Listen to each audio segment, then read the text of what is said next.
they did a documentary on it. Um, I forget the name of the people of the group that did the documentary on it, but you can find it on YouTube. In Colombia, what women will do in Colombia is that they will put cotton in their nose, and they will put some on their upper lip, go up to one of the guys, in one of those bars, and they would try to entice the guy into having a good time. The guy would start making out with the girl, and he would be getting all of the stuff that she put on her upper lip. He'd be getting it in his mouth, and of course, she didn't get impacted because she kept cotton in her nose so she could inhale it. And the dude will wind up being under that trance. Wow. Now, there was a guy who was a part of the underworld in Colombia that was celebrating his brother-in-law's birthday, and they went to one of those bars, and he and the brother-in-law got intoxicated with the stuff, but the amount that the brother-in-law ingested caused him to go into. Thank you, Tracy's. Have a good night. So the brother-in-law ingested too much. Yeah, no, nature. The place is dark. You can't really see it. You stuff it up deep enough in your nose, you can't really see the cotton. It's just enough to bury it inside her nose. And the lights are dim. You got the red and blue light effect. You got the music blasting and all that stuff. You've been drinking, so you're a little tipsy. So she spread some on her upper lip. They're making out. He don't know what's going on. Woo woo woo. And now he's caught. Well, so then the guy that was in the underworld, he becomes conscious, and his apartment is completely wiped out. All his furniture's gone, and he had a safe where he stashed some money. That was open. Money was gone. Went down to the front desk, complaining. Where's my stuff? Where's my furniture? Where's everything? And the guy at the front desk is telling him, listen, what are you talking about? You came with a bunch of people and you got rid of all your stuff. What are you talking about? And that's when he realized that they used that because in Colombia they call it the devil's breath. Realized that was used on him and discovered that his brother-in-law was dead. Was unalive. Sorry, YouTube. That his brother was unalive because it doesn't take much to have somebody overdose on that stuff. And that's what happened. The brother-in-law overdosed and he passed away. And nobody got in trouble. Huh? And no. No, nobody tells. Not the authorities, at least. But the survivor, he did find out through his connections. Needless to say that he got a hold of that whole, because it's a gang that was doing that. He got a hold of them and that was the last one. He made them disappear. But yeah, it's called in Colombia they call it the devil's breath. He did what the guys used to do in Vietnam. No more boom boom mama san. Right. No more boom boom with mama san. That's right. No boom boom long time. They're gone. Done. Yeah, but the intelligence community does use that. You already know. The intelligence interrogate. community was behind the creation of LSD. Hey, Queen, What about that people? huh? What about Methamphetamine was created by the Japanese, so they could What do about the what? Phoenix, the hip? you broke up. Yeah, I can't hear. I I said, think what about the hypnotizing people?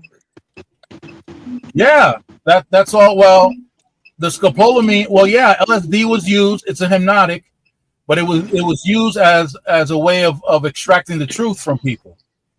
Oh, the truth serum. It's kind of LSD was it was a drug that was it's the same thing. experimented with to help with hypnotization, I guess you could say. And the same thing You goes know, with ecstasy. Ecstasy opens you wide open to say whatever you want. methadone was created during World War II with the Germans. Yep.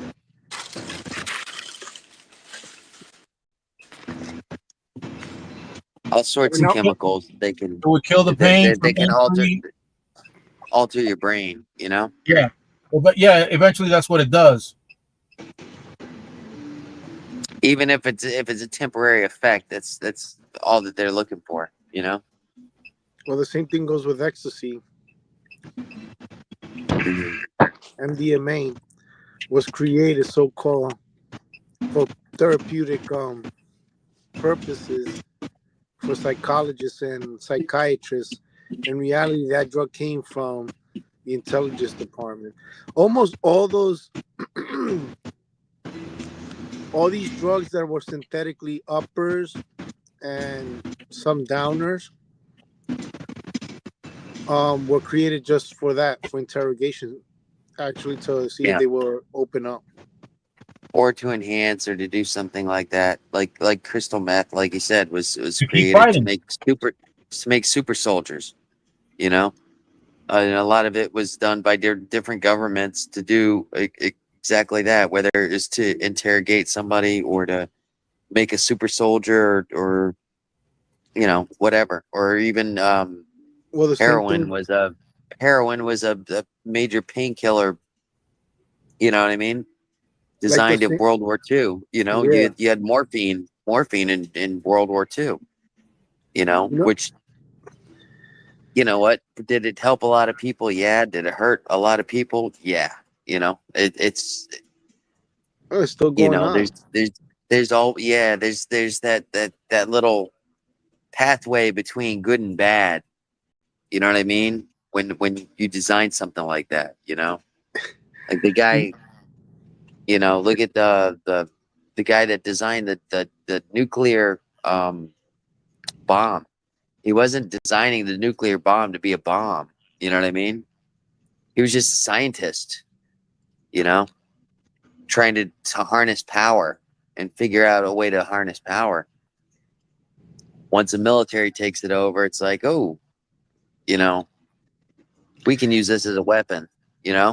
It's funny that you say that when I think about these drugs like heroin to what we have today, the opiates or what we call Yeah, yeah. them, No, opiates. Yeah. they're getting stronger by the minute, man. From heroin to fentanyl, you got now Yeah. people, you got people doing contortionists Yeah. Mhm. all crooked in Kensington. You go to Kensington, you see some people that you be thinking like, how in the hell he's been like that guy?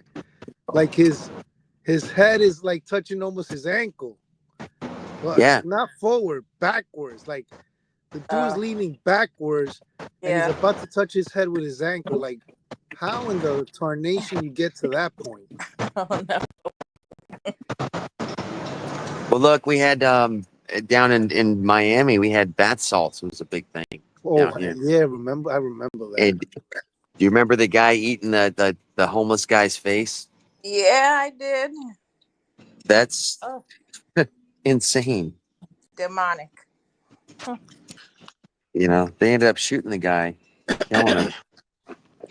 But Well, that's the only thing that they can do because I mean, bath salt was considered like the next level of PCP.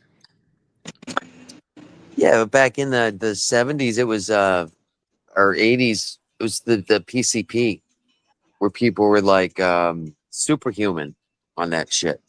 Is You know, Let me ask you a question because when I mean, you probably are from my time. Yeah. Let me I ask was you a born in question. '76. Yeah, but like I know Florida was filled with a lot of electronic music. Yeah. Dippies. Is Dippies freaking PCP? Because Tulu. Dippies are, you dip the cigarette in formaldehyde. Remember that? Okay, that's a little bit different. Um, I know what you're talking about. I used to see that all the times in Rays, man. They used to no down in South Florida because I used to smoke weed and I smoked a joint one time that was dipped in In something. formaldehyde? That thing was In laced. something. I don't know. I Well, don't if know it's what dipped the in fuck it was. if it's dipped in formaldehyde, they call it wet. They call it Wet. dippy. Wet? They call it wet. They call it wet, and they call it dust. All I know is Well, that the kids dust was also what they called angel dust or PCP. Was the same kind of slang. Yeah, But it gave the same. I don't know. Whatever the fuck I had when I described it to an old hippie guy that I knew, yeah. he was like, "That's angel dust, man. You had some angel dust, man." The way that I described how I felt, how I couldn't talk to anybody. Everybody sounded like they were on that they were like Charlie Brown's teachers. Blah blah Wah, blah blah blah wah, blah. wah. Guys, take a That's look what at it this sounded like. channel. Take a look at this channel I'm highlighting, Tulu TV. Okay, I'm Tulu. subscribed to Tulu. Now, Tulu can tell you personally about because he was in the military and he got wounded. So he's a Uh, wounded war veteran. okay. He can tell you about what happened to him when they used painkillers after his surgeries. What war was he in? He was out in Afghanistan, I think. Okay. So he can tell you about the impact that the opiates had on him Yeah, and the struggle he had to get off it. I well, can believe it, man. remember the first My Desert dad was a Storm? civilian. I'm sorry. My father was a civilian, and he got prescribed opiates. It was when OxyContin was the miracle drug, you know, and So he got bad. addicted. It took a hard time for him to get off it, you know. Yo, you remember the first Desert Storm when all those soldiers went out there that they used to give them a pill? They said, "Oh, take this pill because this is for the anti-gas." Well, if they shoot gas, put your mask and take the pill. Yeah, A lot of those soldiers that I met, those veterans from that time, they having neurological complications now. yeah. So, what was worse, the gas that the Iraqis was gonna launch on them, or the pill? Do you want to 'Cause die right remember, now, or you want to die later? yeah, that's what I'm That's saying. Like, that's because where it the gets. reason, That gets. You know. yeah, the reason why when they went out there, they were like, well, Saddam Hussein used gas, against the Kuwaitis, so we gotta, you gotta wear this gas mask equipment, the whole thing with the gas mask or the gas suit, whatever it was. But you also have to take these pills, and like before they even got there, they were already taking these pills, and most of them have problems, neurological problems. Mhm.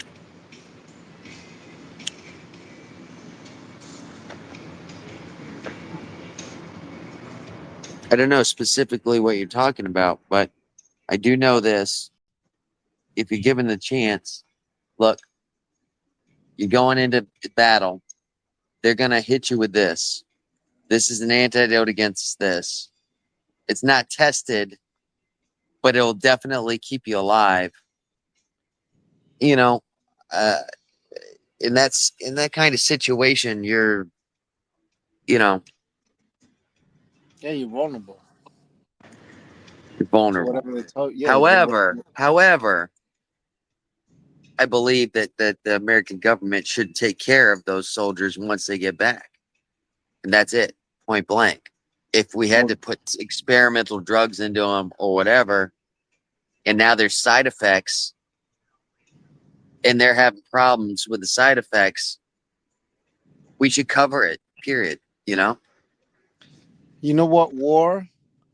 All the soldiers came back celebrated as heroes, and it was only one war that they celebrated as heroes. After that, they just trashed all the vets after World War II.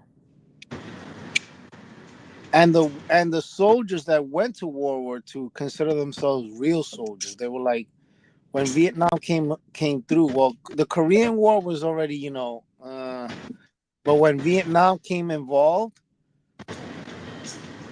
they were the media, with the help of, let's say, with the help of the media, the government, and with the help of the media, they put the soldiers at a negative position. So you grew up in the 70s. I don't know how it was in Florida, but I grew up in Little Italy, and I'll tell you this much: the word bum, was something that I grew up with, and then I would see these men. Bum, B-U-M? Yeah, bums. You're a Bum. bum. Yeah. Yeah. Yeah. So I grew up in this neighborhood near Little Italy, where around the block there was a methadone clinic, and Yeah. these bums, I'm gonna quote unquote put a quote on top. These bums Yeah. were shitting on themselves, peeing on themselves. They stink like crazy. And the funny thing is that right across where I live, there was a Volunteers of America where these men would go there. And I remember my dad taking me there, and I'm sitting there because my dad said, because they would give free food. They would give them sandwich, milk, chocolate bar, Yeah. whatever it was. So my dad, it's crazy, man. Now I think about it. My dad would take us in there, and I'll be sitting and I'll be looking at all these men, and some of them were like really really messed up. I remember one guy that I used to see them around all the time. That one guy was the so-called bum. And then when I came back to visit, well, I left the United States after that, and then we lived in Dominican Republic. When I came back, there was less of them. There was lesser and less of them. Over the years, up to the 90s, there was less of them around in the street. And it hit me in my head after seeing movies of Vietnam, and then later on more movies of Vietnam, post Vietnam. I realized that all those men were actually Vietnam vets. Yeah. It was disastrous what they did to them. And then the soldiers that were from World War II, they were considered, we're soldiers. That was not a war that you fought. You didn't fight a real war. We did, And they would do the same thing to the Koreans. They're like, oh, you guys didn't fight a real war. Our war, we fought a real war. You guys didn't fight a war. They would consider, what is it? Criminals. They will kill everybody. But the thing with Vietnam and the Korean War is that you didn't know your enemy. Did you know your enemy? You don't know. You're crossing South Vietnam to North Vietnam, and you don't know who's your enemy. Everybody is in the village. Everybody is cropping rice. The Black Panthers had acupuncture clinics to stop those addictions. Yeah, they did. Sorry They were around them. Sorry about messing up your Black Panther party. No, he said he got my other uncle on it, and we lost him too. And my aunts were on it. My uncle came back from Vietnam as a help. Yeah. See, the thing is, they started over there because they allowed them to get drugs out there. It was given to them. It was on their free time. They were doing drugs, heroin, cocaine, marijuana.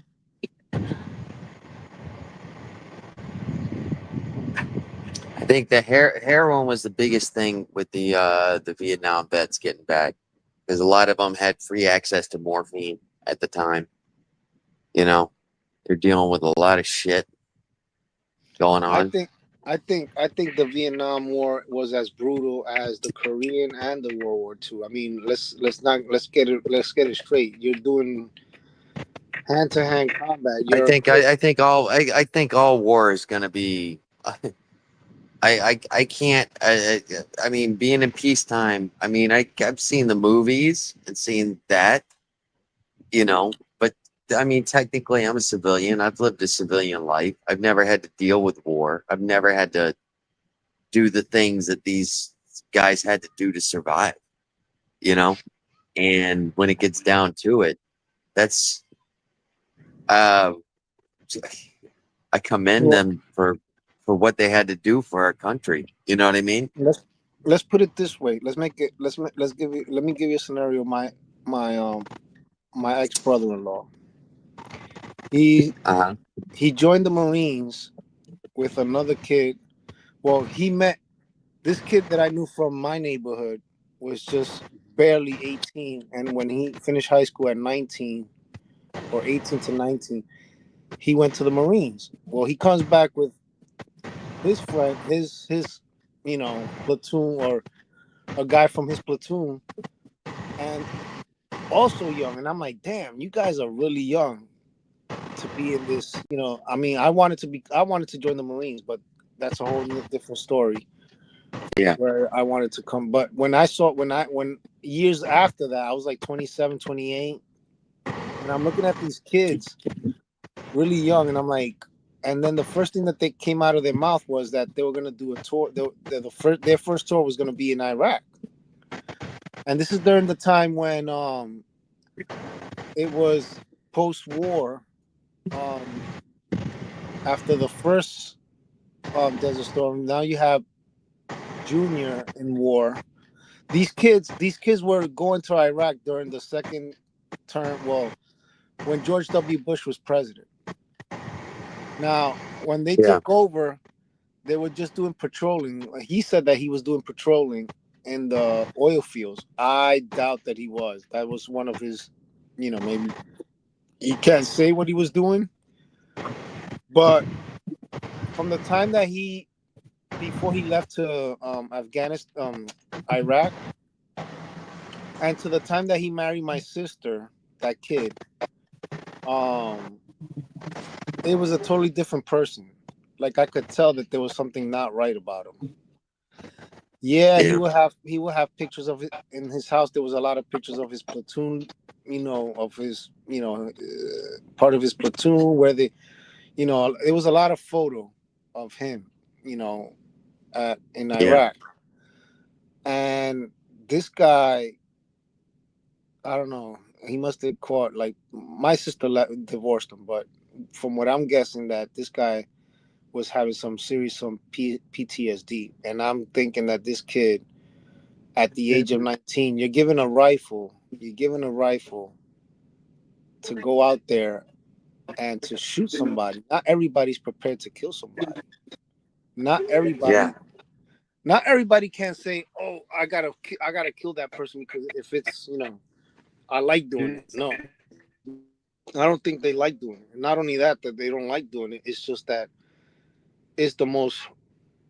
I mean, hunting an animal is totally different from killing a human being. That's what I think. And this kid came out, after a while, he took down all those pictures that he had, and all the stuff that he had from the Marines. There was like a huge everywhere in the house. There was pictures of him and his platoon, and surely it started to disappear to the point where he just became a religious. Now he's a religious freak, like. And I'm thinking that, hey, look, I mean, more power to him. I mean, maybe religion, maybe going to church has helped him with his PTSD, whatever it is. But I'll tell you one thing: you can't give a 19-year-old a rifle and so called say he's trained, he passed boot camp. You know, he probably shot some dummies. But to shoot a human being that you know that you killing somebody and he drops like a sack of potato, I mean, I don't think that's good for the brain for somebody in their head. Oh, Brandon left. No, he's there. Oh, I thought he left. Yeah, Yeah, you know, when it comes to warfare and unaliving people, that's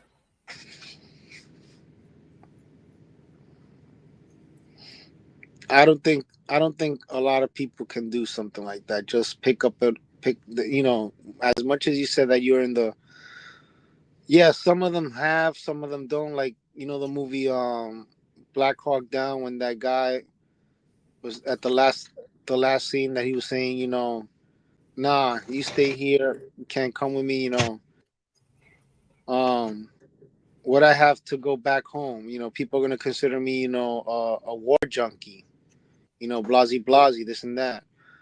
I mean, some people have it in them, and it's probably because I'll get to this, because it's the way that they were raised. Maybe they were abused as a child or as a teenager. Their parents were abusive.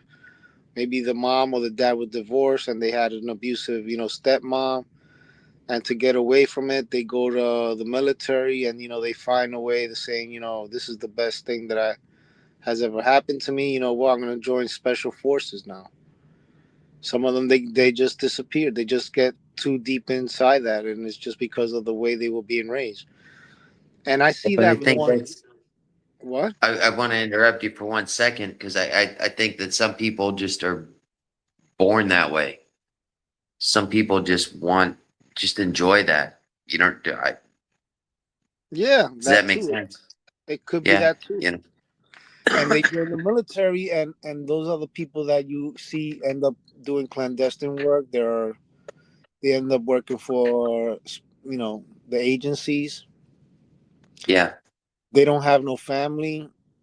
They don't have no kids. They just, yeah, they're just out there just for that. And they are people like that.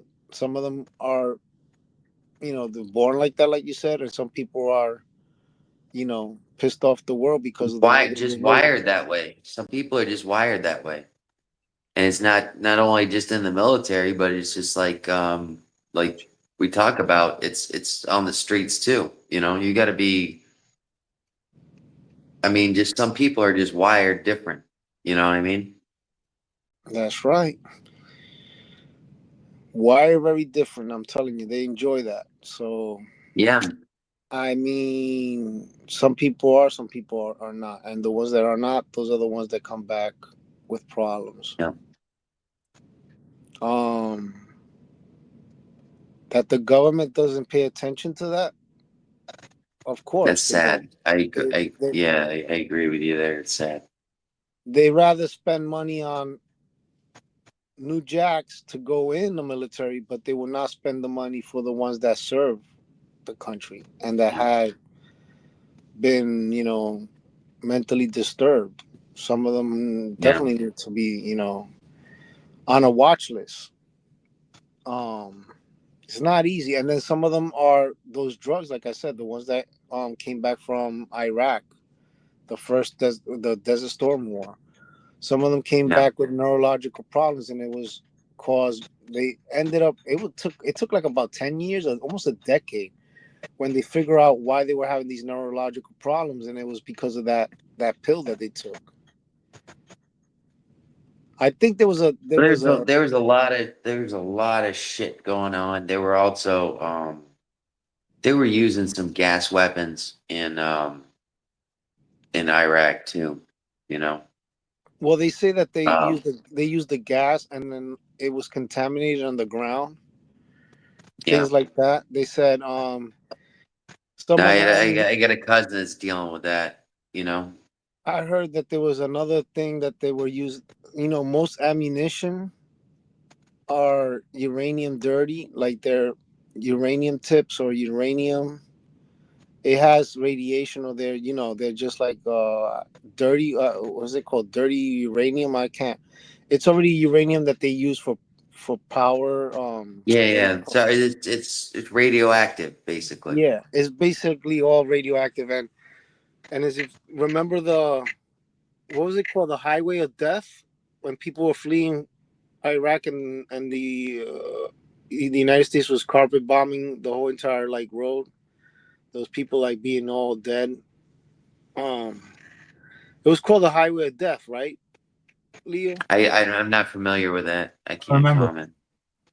Remember that there was like a big ass road leaving the capital of Iraq, going to other cities, and what they would do is they would just carpet bomb with B-52s. I mean, oh my god. Yeah. So they will say that there was a lot of radiation, and there's a lot of the grounds are contaminated over there, and a lot of them are having, to this day, they're still suffering from neurological problems. Some of them can't even walk. Some of them got what is it called, multiple sclerosis or something like that. Yeah. They develop multiple sclerosis. Crazy stuff. Well, guys, I'm gonna head and take a little power nap before I continue driving. I gotta go to. All right.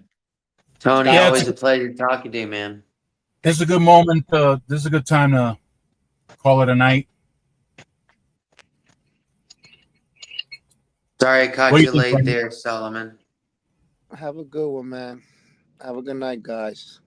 I enjoyed it, guys, very much, and thanks to everybody who came over from other channels, stuck around, and even if you didn't stick around and you just popped in to say hello, I'm greatly appreciative of that. So everybody, stay fresh and keep it profitable, okay? Take care, Peace. bud.